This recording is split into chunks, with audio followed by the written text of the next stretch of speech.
Monoculture technique of farming and use of inorganic fertilizer are the most notable reasons contributing to agricultural production deficiency that not only leaves Vihiga residents hungry, but also are agroeconomical hazards that continuously pollute our ecosystem.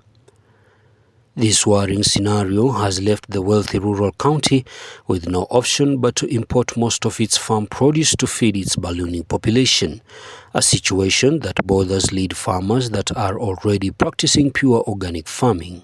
The danger comes across in a way that with the continued using of artificial fertilizers, we all know our land has been overused. And you realize in our small parcels of land, we plant in maize and beans throughout the periods, year in, year out. The production does not improve at all, and yet our mouths have improved. Therefore, the danger that is just scaring us is about the food security. We don't have food. It's due to these factors that the county government of Vihiga, through the Department of Agriculture, Livestock and Fisheries, has developed an agro-ecology policy that will realize the correlation of the environment and agriculture, hence utilization of organic agricultural practices. After ignoring the nature-based agricultural farming, and this has led to degradation of soils, low production of crops, and therefore a major danger in food security and human livelihoods.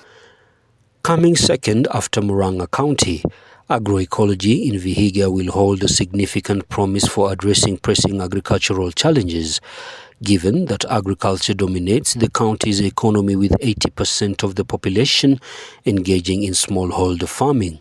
Policy arose when we started, dialogues with various stakeholders on the status of agrobiodiversity specifically in Vihiga County. Through a number of surveys that we have done, it was evident that slowly Vihiga County was losing its rich agrobiodiversity, and there was need to start conserving this agrobiodiversity. There was also need to venture more into sustainable farming practices, because with some soil analysis here and there across the county, it was realized that our soils are also declining in terms of fertility. And there was need, this was a wake-up call, that action needed to be taken. The second county in the country to formulate agroecology policy. The first county that has done so and is implementing is Murang'a. We found it absolutely necessary to have this policy because Vihiga is largely agricultural county, and most of our agriculture is mainly subsistence in nature. That's producing food, producing crops, and food for basically survival. We as a county decided that we must retract our steps and re-engineer our soils so that they can become fertile again, and introduce agro-ecological process production systems that will ensure that the soils continue to thrive, but at the same time to be productive. When we abandoned nature-based agriculture, people went in for monoculture, from mixed farming to monoculture. Agroecology is underpinned by a set of principles that guide sustainable food production. Adapted from the Food and Agriculture Organization and a high-level panel of experts, the principles are particularly applicable to Vihiga County and will address the challenges, which includes land scarcity, soil nutrient depletion, rural-urban migration, and need for climate-smart farming systems. Is to understand what resources we have that could support what we think is an urgent mission to recapitalize our soils, to rebuild what we think are critical reserves of organic matter in our soils. Our biggest challenge for soils in most of Western Kenya, Central Kenya, and Eastern Kenya is actually a staggering deficit of carbon. Our soils are very low in carbon, and for the most part, they are also prone to what we call secondary acidification. Na umuhimu wa agroecology policy tukiwa nayo itatusaidia, itatuwezesha jinsi ya kushughulikia mambo ya ekolojia, mambo ya food systems, ndiposa tuwe na chakula, tuwe na chakula ambayo imetengezwa vizuri, chakula ambayo imekuzwa vizuri, kwa sababu tuko na mabadiliko ya hali ya anga. Na kwa sababu ya hiyo mabadiliko tunasema tukuwe na systems, tukuwe na policy ambayo itatuelekeza ama itatuguide on how we carry out to do our farming practices.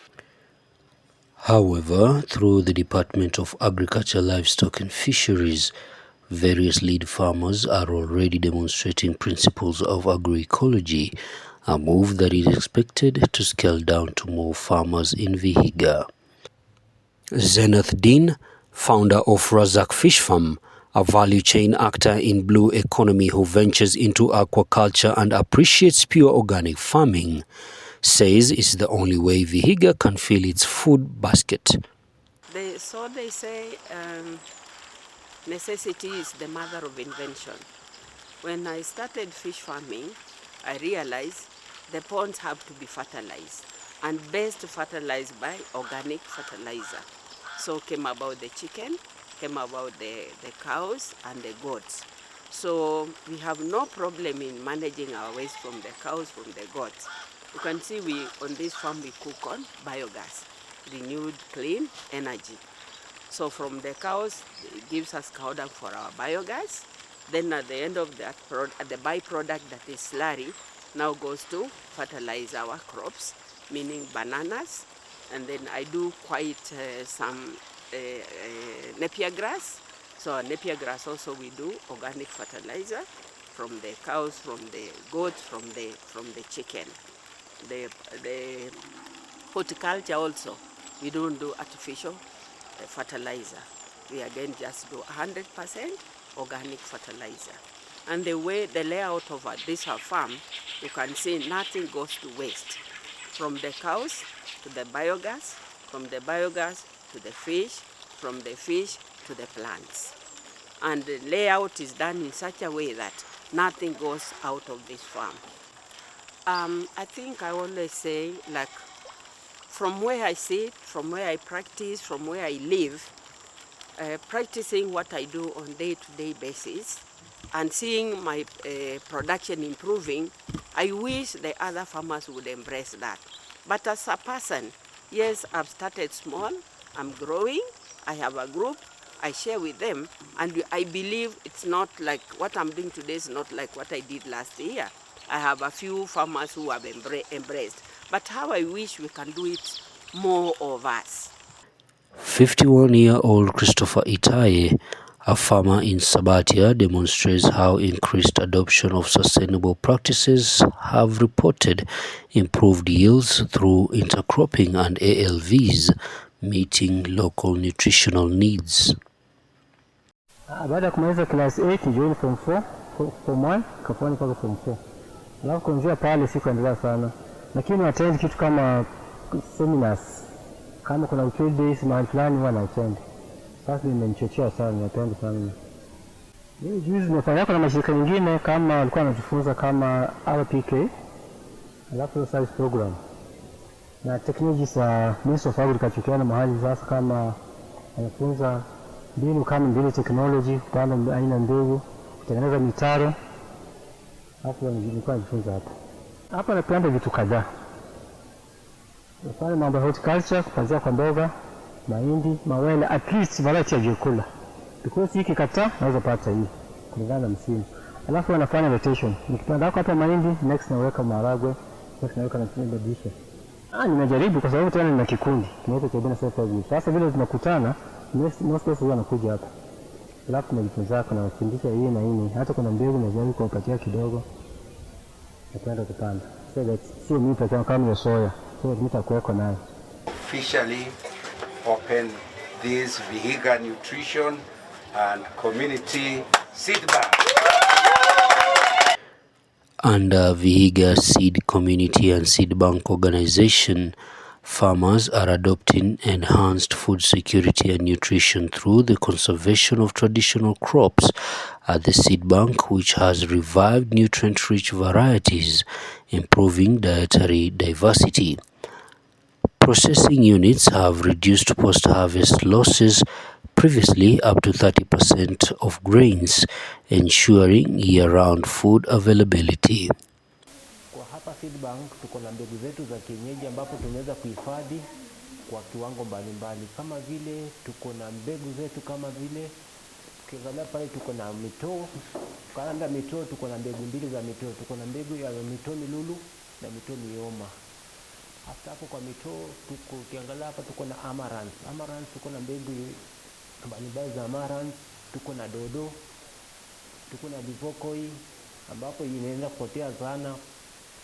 Lakini kwa seed bank tutaipata kwa seed bank hapa. Tena kwa seed bank tunahifadhi mbegu zetu kutumia mtindo wa kisasa ambapo ni chupa kama hii tunaiwekea mbegu yetu hapa na inaweza kaa zaidi. Kuharibika kwake itakuwa ngumu. Kwa sababu tumefunga vifuniko zetu viko airtight, hakuna hewa kuingia ndani. Na mbegu zetu ziko salama na ziko safi. Kama nyumbani kwako umekosa chupa kama hiyo, tuko na kitu kama hii guard esmuka ambapo tunamwaga mbegu zetu ndani, tunafunika, mbegu zetu zinakaa. Pia hapa kwa seed bank tuko na njia tofauti jinsi ya kuhifadhi mbegu zetu. Tunatumia matawi yetu ya local kama vile maua malulu, unakatakata kidogo na unakausha, unachanganya kwa mbegu zako. Tuko na litifali bricks powder. Chukua litifali yako vizuri, unagwara inakuwa powder, unga unachanganya kwa mbegu yako. Tuko na mbinu nyingine ile ya zamani, lifore, jivu, ash. Unachukua jivu, unaweka kwa mbegu yako, unafunika. Wadudu wataingia kwa kuharibu mbegu yako sana. Tuko na dawa nyingine inaitwa mwarobaini. Mwarobaini pia inasaidia kuhifadhi mbegu zetu zisiliwe na wadudu. Tuko na dawa nyingine tena inaitwa evimenenua. Chukua mbegu yako, chukua dawa yako evimenenua, kausha chini ya kivuli. Sugua ikuwe jivu. Eka kwa mbegu zako. Wadudu kuingia kwa mbegu zako itakuwa ni balaa. Agroecology is underpinned by a set of principles that guide sustainable food production, adapted from the Food and Agriculture Organization and a high-level panel of experts. The principles are particularly applicable to Vihiga County and will address the challenges, which includes land scarcity, soil nutrient depletion, rural-urban migration, and need for climate-smart farming systems. We have various principles that govern agroecology, because we are saying that we have to be responsible even on how we manage those natural features within our midst. And as we do that, we are taking care of the health of the human being, health of the animals within our reach, and health of our crops. Various farmers from various areas, including Kisumu and Nandi, and within Vihiga. Now, among the farmers we've invited, we picked on key farmers, those that we've been utilizing on different value chains.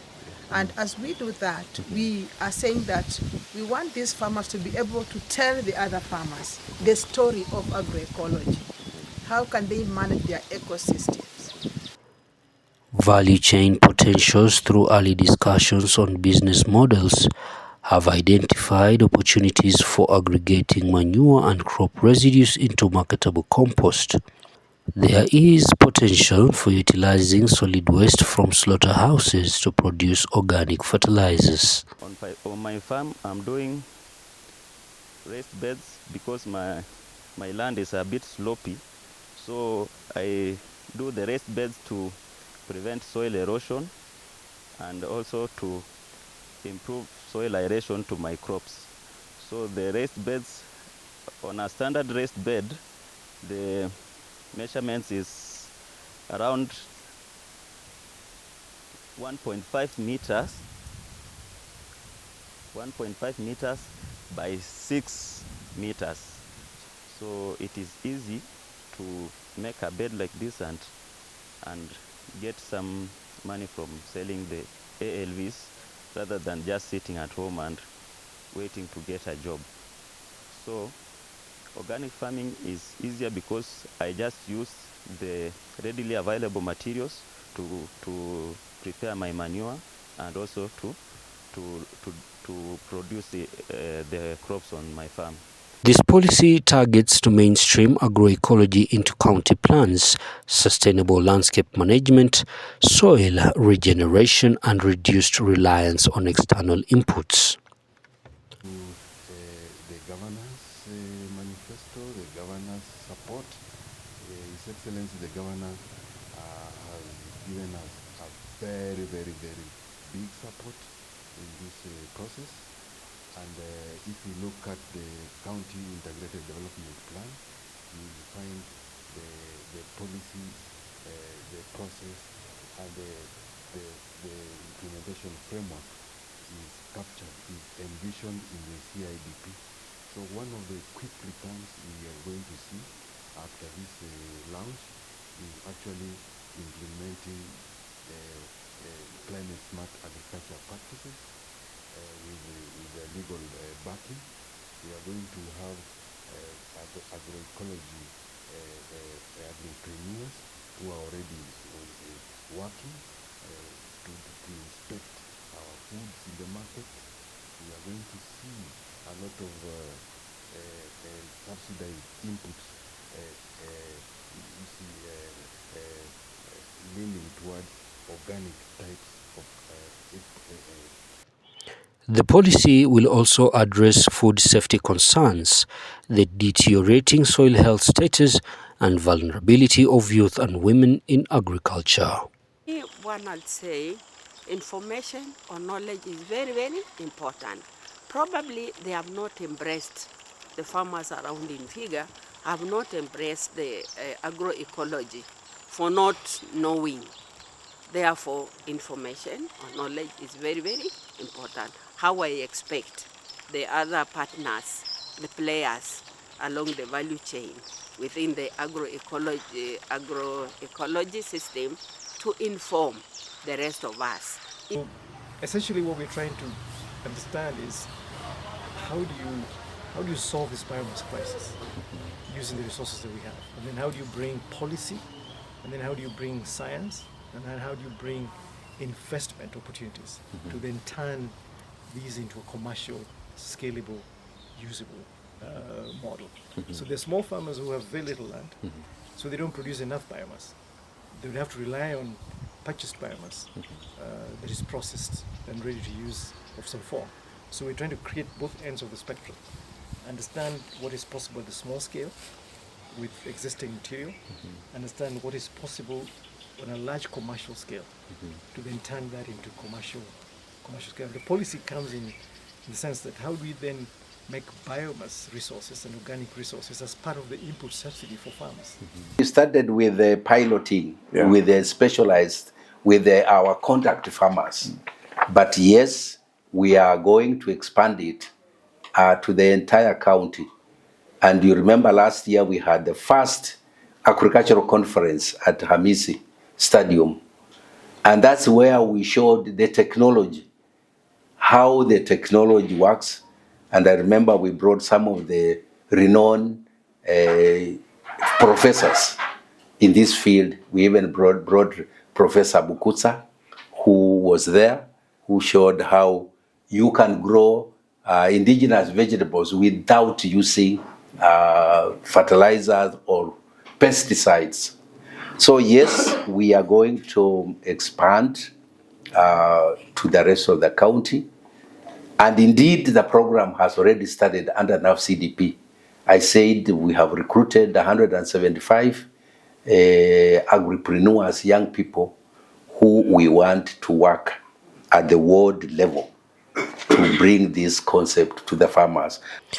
According to Vihiga Governor Dr. Wilbur Otichilo, embracing agroecology practices will not only make Vihiga food secure, but also targets to attract global markets with its pure organic farm produce, a move that will foster the county's economic status. There is a high demand, like European Union are now not willing to accept products, agricultural products, exported to their countries which have not gone through a production system that embraces agro-ecological principles. So it is becoming, by nature of even the world market, it is now imperative that we have no choice but go back, because everybody is demanding organically grown crops.